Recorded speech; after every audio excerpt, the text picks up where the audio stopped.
एक टाइम था जब महिलाएं इक्वालिटी की बात करती थी कि कैसे हम लड़कों के बराबर आ सके, कैसे हमें लड़कों के बराबर राइट मिल सके, कैसे लड़कों ने जो सोसाइटी को पकड़ के रखा है और हमें अब घर से बाहर निकलने तक की अनुमति नहीं देते हैं। इस बैरियर को तोड़ने के लिए उन लड़कियों ने लड़ाई की। उसका नाम दिया गया, उस प्रोसेस का पूरा नाम दिया गया फेमिनिज़म एक मूवमेंट चला जिसके बेस पे लड़कियों ने अधिकार मांगे कि जैसे हमारी ज़िंदगी है तुम्हारी ज़िंदगी है, हम तुम्हारे ही बराबर के लोग हैं, हम तुम्हारे ही जैसे लोग हैं, हमें भी घर में बच्चे पैदा करने के लिए रखना ठीक नहीं है, हमें भी घर से बाहर निकालो, हम भी सोसाइटी में कंट्रीब्यूट करेंगे, हमें भी बराबरी के राइट्स दो।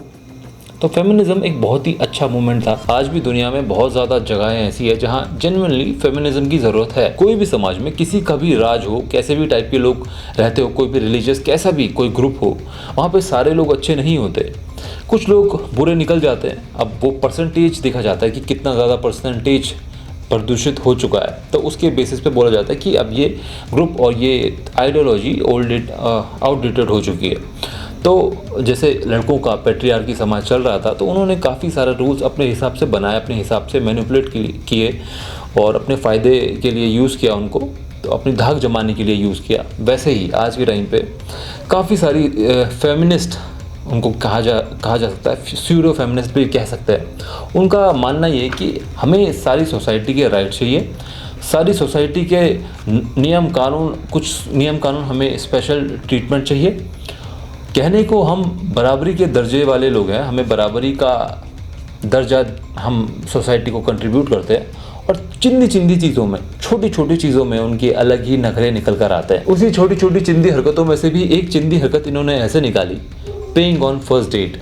उस चिंदी काम के लिए भी इन्होंने अपना पैसा बचाना शुरू कर दिया। देखो आज की सोसाइटी है, लोग पढ़ लिख रहे हैं, काम कर रहे हैं, बड़ी बड़ी पोजीशन में बैठ रहे हैं, लड़के भी बैठ रहे हैं, लड़कियां भी बैठ रही है, कुछ लड़कियां भी है जो लाखों कमा रही है, बहुत ही अच्छा काम चल रहा है। और डेट पे वही लड़कियां ज़्यादातर जाती है जो थोड़ा ऊपर तबके की निकल चुकी हैं, मीडियम वर्ग में आ चुकी है। जो लोअर मीडियम वर्ग या फिर जो गरीब लोग हैं वो तो ऐसे काम करते नहीं हैं, बट जो मिडिल इनकम की लड़कियां हैं या फिर अपर मिडिल इनकम के रिच लोग हैं, वो डेट वेट उनका कल्चर में ज़्यादा चलता है। इससे पता चलता है कि उन लड़कियों के पास इतना तो होगा फाइनेंशियली, उनके पास ऐसा तो होगा नहीं कि वो बहुत भिखारी होंगी या फिर बहुत गरीब होगी कि उनके पास इतना पैसा नहीं है कि लड़का उनको खाना खिलाए पहली डेट पे, उसके पास इतना पैसा होगा। हर लड़की का सपना होता है कि उसको एक मैस्कुलिन पार्टनर मिले जो कि उसको प्रोटेक्ट करे, जो कि उसको प्रोवाइड करे। पहली डेट पे अगर लड़का पेमेंट कर रहा है तो लड़कियों का ये बहुत तगड़ा वाला ड्रीम होता है। मैंने अभी कुछ लड़कियों से बात की है तो उन्होंने भी मुझे ये चीज़ बताई थी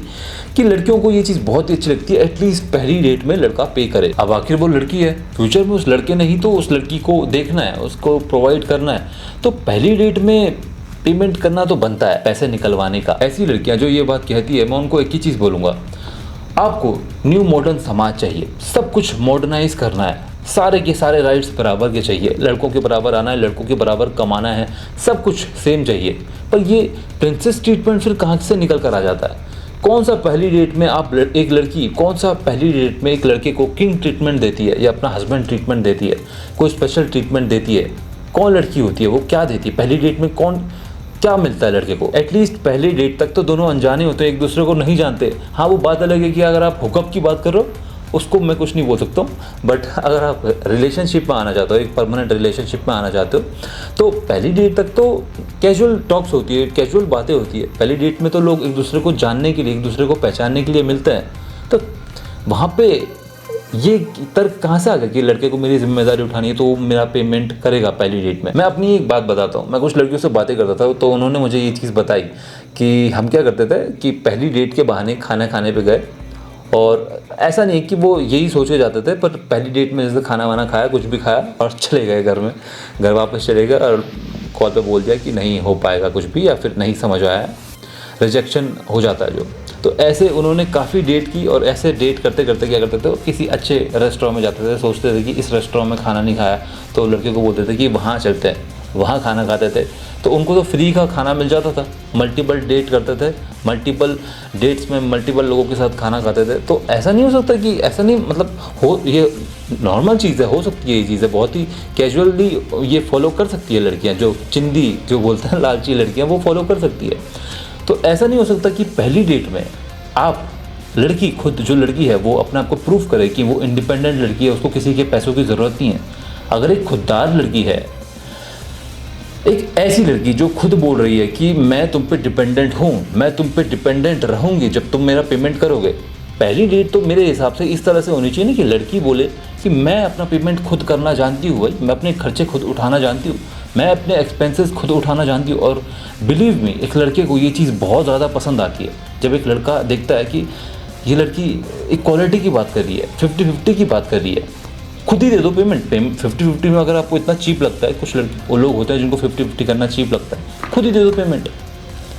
लड़का मुझे पता है वो 50-50 से नीचे नहीं आएगा, वो खुद ऐसा नहीं करेगा कि लड़की पेमेंट दे रही है। मेरा इसमें एक ही तर्क है, सिंपल सा तर्क है कि पहली डेट में एक लड़की को अपना पेमेंट खुद करना चाहिए, दिखाने के लिए एक गेस्चर के रूप में कि मुझे तेरे पैसे की ज़रूरत नहीं है, मैं अपना खर्चा खुद उठाना जानती हूँ, मुझे किसी के मैं पैसे के लिए यहाँ डेट में खाना खाने नहीं आ रही। पहली डेट में उस लड़के का तुम पे कोई हक नहीं है, तुम उसकी अथॉरिटी नहीं हो। उसको लड़के को भी अच्छा लगेगा फ्यूचर में अगर तुम उसके साथ सेटल हो जाते हो या फिर उसके साथ रिलेशनशिप में आ जाते हो, फिर वो तुम्हारा खर्चा उठाए, तब समझ में आता है कि वो बॉयफ्रेंड है, तुम गर्लफ्रेंड हो, वो तुम्हारा हस्बैंड है, ट्रीट जैसे करते हैं हस्बैंड की तरह और वाइफ की तरह। तब समझ में आता है कि वो तुम्हारे खर्चे उठाने के लिए अब तैयार है, वो दिखाना चाहते हैं कि हाँ मैं तैयार हूँ। लड़कियों के पास बिल पे ना करने का एक बहुत अच्छा तर्क है, पहले ये वीडियो देख लो। बात मुझे समझ में आई, क्लियर कर दो प्लीज। जब हम अपनी डेट के लिए, मतलब हमारी डेट के लिए 3600 की बेस करवा के आती, 7 मिनट का ब्लू करवा के आती, 1000 रुपीज का मेकअप लगाती, 50 मिनट का टॉप, 26 मिनट का परफ्यूम लगाती, तुम्हारी हिम्मत कैसे हो जाती है मुझे ये बोलने की लेट्स स्प्लिट द बिल? कहाँ से आती है हिम्मत? मुझे एक चीज़ समझ में नहीं आती कि ये लड़कियां आपस में इतनी कंफ्यूज क्यों हैं। कुछ लड़कियां बोलती है कि हम लड़कों के लिए तैयार नहीं होती, और कुछ लड़कियां बोलती है कि हम डेट में जाने के लिए, लड़के से मिलने के लिए तैयार होकर जाती है, तो वो हम लड़के के लिए तैयार होकर जाती है। तो हाउ डेयर यू, आप मुझसे पैसे कैसे ले सकते हो पहली डेट में? अबे कहना क्या चाहते हो? या तो खुल के एक्सेप्ट कर लो कि तुम्हारे लिए तैयार होते हैं, या खुल के एक्सेप्ट कर लो कि अपने लिए तैयार होते हैं। ये सही है, जहां से फायदा निकल रहा है वहां की बात करो। अगर तुम ये बोलते हो कि मैं 6000 के कपड़े पहन के आ रखी हूँ, इतना मेकअप करके आ रखी हूँ, इतने एफर्ट लगा के आ रखी हूँ, और तुम मुझसे पैसे ले रहे हो, तो इसका मतलब अगर कोई लड़का 8000 के जूते पहन के आ रहा है तो पैसे तुम दोगे। ये कौन सा गेम खेल रहे हो भाई कि जो जितना ज्यादा महंगा पहन के आएगा वो पैसा देगा?